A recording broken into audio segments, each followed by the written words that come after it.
আসসালামু আলাইকুম। তো আজকে আপনাদের সাথে শেয়ার করব 6 মাস থেকে 1 বছর বাচ্চাদের ফতুয়া কাটিং এবং সেলাই। তো এখানে দেখুন আমি টিপ বোতাম দিয়েছি, সামনে পেছনে গোল গলা, আর হচ্ছে এখানে আমি এই যে হাফ হাতার মতন করে দিয়েছি, আর দুই সাইডে কিন্তু ফিতে যে ফাড়া দিয়েছি। তো দেখতে পাচ্ছেন সম্পূর্ণ কাটিং এবং সেলাই করে দেখিয়ে দেব। তো ভিডিওটি না টেনে প্রথম থেকে লাস্ট পর্যন্ত দেখবেন, তাহলে ইনশাল্লাহ আপনারাও কাটিং এবং সেলাই শিখতে পারবেন। তো দেখুন এখানে হচ্ছে 19 ইঞ্চি কাপড় আছে, অর্থাৎ আধা গজ থেকে 1 ইঞ্চি বেশি।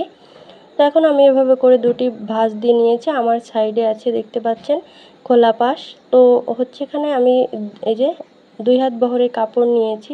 তো দেখুন এই খোলা পাশ থেকে আমি 1.5 ইঞ্চিতে দাগ দিয়ে এভাবে করে আমি এই যে দাগ টেনে নিচ্ছি। এটা হচ্ছে আমি যে টিপ বোতাম ঘর নিব, তো এই যে বোতাম প্লেটের জন্য এই 1.5 ইঞ্চি আমি বেশি নিয়েছি। আর তারপরে ওই পাশের যে কাপড়টা ওটা হচ্ছে বন্ধ পাশ। তো বন্ধ পাশটি এই দাগ বরাবর আমি এনে এর উপরে ভাঁজ দিয়ে উপরে দেখুন হাফ ইঞ্চি আমি সেলাই মার্জিনের জন্য নিয়েছি। এখন টোটাল লম্বার মাপ থাকবে 11 ইঞ্চি, আর আমি 1.5 ইঞ্চি নেব সেলাই মার্জিনের জন্য। তো ওই পাশে মোট 13 ইঞ্চিতে দাগ দেব, তার উপরে 1.5 ইঞ্চিতে দাগ দিয়েছি, উপরে হাফ ইঞ্চি সেলাই মার্জিনের জন্য নিয়েছি। নিয়ে এভাবে করে সোজা করে দাগ টেনে মিল করে নিব। তো দেখতে পাচ্ছেন এভাবে করে আমি দাগগুলো টেনে নিচ্ছি। তো তারপরে হচ্ছে এই বন্ধ সাইড থেকে আমি ফুট কাট নিব।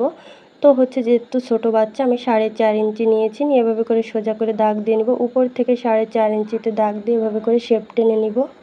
তো দেখতে পাচ্ছেন এভাবে করে আমি রাউন্ড শেপ দিয়ে নিয়েছি এই 2 দাগের মাঝ বরাবর দাগ দিয়ে। তো তারপরে হচ্ছে গলার চওড়াটা আমি হচ্ছে 2 ইঞ্চি নিব, আর এখানে 1 ইঞ্চি পেছনের গলা লম্বা নিয়েছি। এই সামনের গলাটা আমি পরে দেখিয়ে দিব। তো বডি হচ্ছে 22 ইঞ্চি, 22-এর 4 ভাগের 1 ভাগ হচ্ছে 5.5 ইঞ্চি। তো আর আমি 1 ইঞ্চি নেব সেলাই মার্জিনের জন্য। এই 2 দাগের মাঝ বরাবর 4 ইঞ্চিতে দাগ দিয়ে নিচ্ছি। তারপরে হচ্ছে পেটের এখানে হচ্ছে আমি 20 নিচ্ছি, 20-এর 4 ভাগের 1 ভাগ হচ্ছে 5 ইঞ্চি, আর আমি 1 ইঞ্চি নেব সেলাই মার্জিনের জন্য। নিচের দাগের এর থেকে আমি 3 ইঞ্চি উপরে একটা দাগ দিব। তো আমি এই যে বডিতে যে 6.5 ইঞ্চি দাগ দিয়ে নিয়েছি, তো সেমভাবে আমি এখানেও 6.5 ইঞ্চিতে দাগ দিব। দেওয়ার পরে নিচের দাগ থেকে হাফ ইঞ্চিতে একটা দাগ টেনে এভাবে করে আমি দাগ অনুসারে টেনে মিল করে নিচ্ছি। তো দেখুন এভাবে করে নিচে আমি হাফ ইঞ্চি ডাউন করে এভাবে করে এই যে রাউন্ড করে কেটে নিব। তো দেখুন এই দাগে দাগে আমি যে কেটে নিচ্ছি। তো আপনারা আপনাদের বাচ্চার মেজারমেন্ট অনুযায়ী মাপগুলো নিয়ে নেবেন। তো দেখতে পাচ্ছেন এভাবে কাটার পরে এই যে উপরে আমি কাঁধে 2 সুত পরিমাণের মতন ডাউন দিয়ে নিয়েছি, আর হচ্ছে পেছনের গলার এই যে গলাটি আমি কেটে নিয়েছি। তো তারপরে দেখুন এখানে হচ্ছে আমি এই দাগের থেকে 2.5 ইঞ্চি উপরে দাগ টেনে নিব। এটা হচ্ছে এতটুকু ভাড়া দিব। তো তারপরে হচ্ছে পেছনের পার্টটি সরিয়ে আমি সামনের পার্টে এভাবে করে 2 ইঞ্চিতে দাগ দিব, আর গলার লম্বাটা আমি 3 ইঞ্চি নিব। নিয়ে এভাবে করে গোল শেপ দিয়ে দাগে দাগে আমি কেটে নিব। তো সামনের পার্টটি এবং পেছনের পার্টটি আমি একই নিয়মে এই যে দেখুন কেটে নিয়েছি। তো তারপর হচ্ছে এভাবে করে দাগ অনুসারে এভাবে করে আমি যে চিহ্ন করে নিচ্ছি। তো দেখতে পাচ্ছেন সামনের পার্টটি এবং পেছনের পার্টটি আমি কেটে নিয়েছি। নেওয়ার পরে এভাবে করে এর উপরে রাখবো। রাখার পরে এই যে গলার যে পটিটা এবং হাতাটা আমি কেটে নিব। তো দেখুন নিচ থেকে যে কাপড়টা বেঁচে গিয়েছিল সেটা দিয়ে হচ্ছে আমি এখানে 5.5 ইঞ্চি চওড়া নিব, আর হচ্ছে লম্বাটা নিব হচ্ছে এখানে উপরে হাফ ইঞ্চি সেলাই মার্জিনের জন্য। নেওয়ার পরে তারপরে হচ্ছে হাতার লম্বা নিব 4.5 ইঞ্চি, আরও 1 ইঞ্চি নেব সেলাই মার্জিনের জন্য। তো এভাবে করে যে দাগগুলো আমি স্কেলের সাহায্যে যে টেনে নিচ্ছি।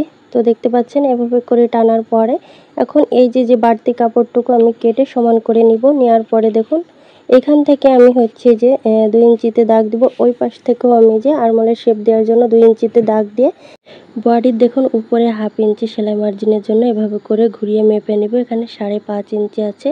তো এইখানেও আমি হাতায় 5.5 ইঞ্চি দিব, আর হাতার মোহরি হচ্ছে 6, 6-এর অর্ধেক 3, 3 ইঞ্চিতে দাগ দিব। আরও হচ্ছে আমি 1 ইঞ্চি নেব সেলাই মার্জিনের জন্য। নিয়ে এভাবে করে আমি দাগে দাগে কেটে নিব।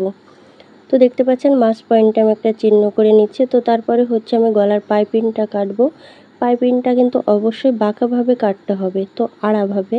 তো এভাবে করে প্রথমে আমি একটা স্কেলের সাহায্যে দাগ টেনে তারপরে হচ্ছে আমি এখানে 1-এর 2 সুত পরিমাণ নিচ্ছি, অর্থাৎ হচ্ছে 1.25 ইঞ্চি নিব।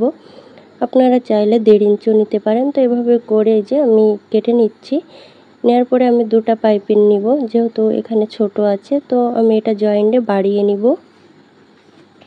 তো এইখানে হচ্ছে আমি সেলাইটা করে দেখিয়ে দিব। তো ভিডিওটি না টেনে প্রথম থেকে লাস্ট পর্যন্ত দেখবেন, তাহলে ইনশাল্লাহ আপনারাও কাটিং এবং সেলাই শিখতে পারবেন। তো দেখুন আমি এই যে প্রথমে এই যে টিপ বোতাম ঘরের জন্য 1.5 ইঞ্চি কাপড় বেশি নিয়েছিলাম। তো প্রথমে আমি অল্প একটু কাপড় ভাঁজ দিয়ে তো তারপরে আরেকটা ভাঁজ দিয়ে তারপরে এভাবে করে আমি মুড়িয়ে এই যে উল্টা সাইডে সেলাই করে নিব। সেমভাবে আমি আরেক পাশেও একই নিয়মে ভাঁজ দিয়ে দেখুন এর উপর দিয়ে আমি সেলাইটা করে নিচ্ছি। তো দেখতে পাচ্ছেন আমি দুই পাশে কিন্তু উল্টা সাইডে সেলাই করার পরে এই যে এই পাশটা আমি ফিল্টেম পাশে রেখে এই সেলাইয়ের পাশটা আমি আরেকটা সেলাই দিয়ে নিচ্ছি। তো আপনারা চাইলে এখানে এই যে এই যে বোতাম দিতে পারেন কিংবা হুক দিতে পারেন। আমি এখানে টিপ বোতাম দিব। তো দেখুন আমি এখানে দুটি কাপড় সমান করে ধরে এখানে আমি এই যে হেজাব পিন দিয়ে আটকিয়ে নিচ্ছি। তো নেওয়ার পরে এরপরে আমি কাপড়টি ফিল্টেম পাশে রেখে তার উপরে এই যে পেছনের পার্টটি রাখবো, রেখে এভাবে করে এই যে আমি দুটি পাশে সেলাই দিয়ে নিব কাঁধের এখানে। তো এখানে অবশ্যই ডাবল সেলাই দিয়ে নিতে হবে আর অবশ্যই ব্যাক স্টেপ সেলাই দিয়ে নেবেন। তো দেখতে পাচ্ছেন আমি দুই পাশে এভাবে করে সুন্দর করে সেলাইটা করে নিচ্ছি। তো নেওয়ার পরে এভাবে করে আমি হাতার আরমোলের সাইডটা সেলাই করে নিব।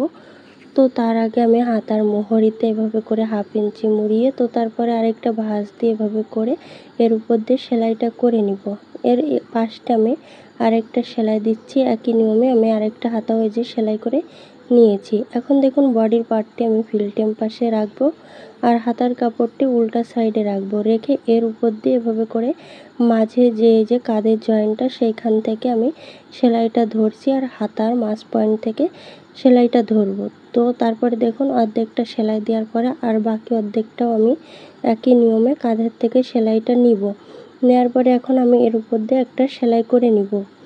তো আপনারা সবসময় কাঁধের থেকে সেলাইটা শুরু করবেন। তো আমি একটি হাতায় যে সেলাই করে নিয়েছি, একই নিয়মে আমি আরেকটা হাতাও সেলাই করে নিব। তো এই যে এই হাতাটাও আমি এই যে সেলাই করে নিয়েছি। এখন হচ্ছে এভাবে করে দুই সাইড সেলাই করব। তো হাতার মোহরি হচ্ছে 6 অর্ধেক এই যে আমি 3 ইঞ্চিতে দাগ টেনে নিব। এই পাশেও আমি 3 ইঞ্চিতে দাগ টেনে এভাবে করে যে দেখুন দাগ টেনে নিচ্ছি। আর বডি হচ্ছে 22 অর্ধেক কত 11 ইঞ্চি। তো আমি 11 ইঞ্চিতে দাগ টেনে নিব। আর এই সাইডে আছে এই যে 2 ইঞ্চি, এই পাশে 1 ইঞ্চি, ওই পাশেও আমি 1 ইঞ্চি দিব, তাহলে আমাদের মূলত মাপ বেরোয় যাবে। তো এই যে নিচ থেকে আমি 2.5 ইঞ্চিতে দাগ দিব, এতটুকু আমি সাইড ফাড়ার মাপটা নিব, এতটুকু আমি ফাঁকা রাখবো। এখন আমি এভাবে করে সেলাই করে নিচ্ছি দুটি কাপড় সমান করে ধরে। এই যে এতটুকু সেলাই দিয়ে এখানে ব্যাক স্টেপ সেলাই দিয়ে নিব। তো সেমভাবে আমি এই যে এই পাশেও আমি একই নিয়মে এভাবে করে দেখুন কাপড় দুটি মিলিয়ে এই যে এতটুকু সেলাই করে এখানে ব্যাক স্টেপ সেলাই দিয়ে সেলাইটা আবার ঘুরিয়ে উপর দিকে নিয়ে যেতে হবে। তো এই যে দুই সাইডে কিন্তু আমি ডাবল সেলাই দিয়ে নিয়েছি আর অবশ্যই ব্যাক স্টেপ সেলাই দিয়ে নেবেন সেলাইয়ের প্রথমে এবং শেষে। তো তারপরে এই যে সাইডে যে কাপড়টা আমি সেলাই করি নে যেখানে আমি এই যে ফাড়া দিব, তো সেইখানটা প্রথমে আমি 1/2 ইঞ্চি মুড়িয়ে তো তারপরে এভাবে করে আরেকটা ভাঁজ দিয়ে এর উপর দিয়ে আমি সেলাই করে নিব। তো দেখুন এক পাশে সেলাই করার পরে সেমভাবে আমি আরেক পাশে ওই যে সেলাই করে নিচ্ছি, যেভাবে আপনারা কামিজের যে সাইডে সেলাই করেন সেইভাবে এই যে ফতুয়ার এখানে সেলাইটা করে নিতে হবে। তো এখন আমি এই যে পিনগুলো সরিয়ে প্রথমে এই যে দেখতে পাচ্ছেন সম্পূর্ণ মেলার পরে এই যে আমি নিচে প্রথমে যে 1/2 ইঞ্চি মুড়িয়ে তো তারপরে আরেকটা ভাঁজ দিয়ে এই যে 1.5 ইঞ্চি কিংবা 1 ইঞ্চির মতন চওড়া রেখে এভাবে করে সেলাই দিবেন। তো এখানে হচ্ছে আমি উল্টা সাইডে সেলাইটা করে নিচ্ছি, আপনারা হচ্ছে এভাবে করে মোটা করে সেলাই দিবেন, তাহলে দেখতে ভালো লাগবে। তো দেখুন এই যে সম্পূর্ণ নিচে সেলাই করা হয়ে গেছে। এখন বডির পার্টটি আমি উল্টা সাইডে রাখবো, রেখে তারপরে গলার যে পাইপিংটা এটা আমি সেলাই করে নিব। ওই যে বডি পার্টটি উল্টা সাইডে রেখেছি, পাইপিংয়ের কাপড়টি উল্টা সাইডে রেখে প্রথমে এই যে এক পাশ থেকে মুড়িয়ে এভাবে করে আলতোভাবে এখানে আমি সেলাই করে নিব। এখানে বেশি জোরে টানা যাবে না, যতটুকু সেলাই দেওয়ার পরে এখানে আমি 1/2 ইঞ্চির মতন রেখে বাকিটুকু কেটে এরপরে মুড়িয়ে সেলাই করে নিব। এখানে একটু একটু করে কেটে নিব যাতে সেলাইটা কেটে না যায়, আর এখানে কাটলে কি হয় গলার ফিনিশিংটা ভালো আসে। তো তারপরে এভাবে করে দুটি ভাঁজ দিয়ে তো তারপরে এর উপর দিয়ে আমি সেলাই করে নিব। তো দেখতে পাচ্ছেন এভাবে করে মুড়িয়ে এর উপর দিয়ে আমি সেলাইটা করে নিচ্ছি। তো দেখুন এভাবে করে সম্পূর্ণ সুন্দর করে সেলাইটা করে নিতে হবে, এখানে যাতে পাক না হয় সেদিকে খেয়াল রাখতে হবে। এই যে সুন্দর করে সেলাই করে নিয়েছি এর উপর দিয়ে, আর আমি টিপ বোতামগুলো পরে লাগিয়ে নিব, এটার আমি এখন দেখাচ্ছি না। তো আজ এ পর্যন্ত, নেক্সট অন্য কোনো ভিডিও নিয়ে চলে আসবো। তো সবাই ভালো থাকবেন, আমার জন্য দোয়া করবেন। আল্লাহ হাফেজ।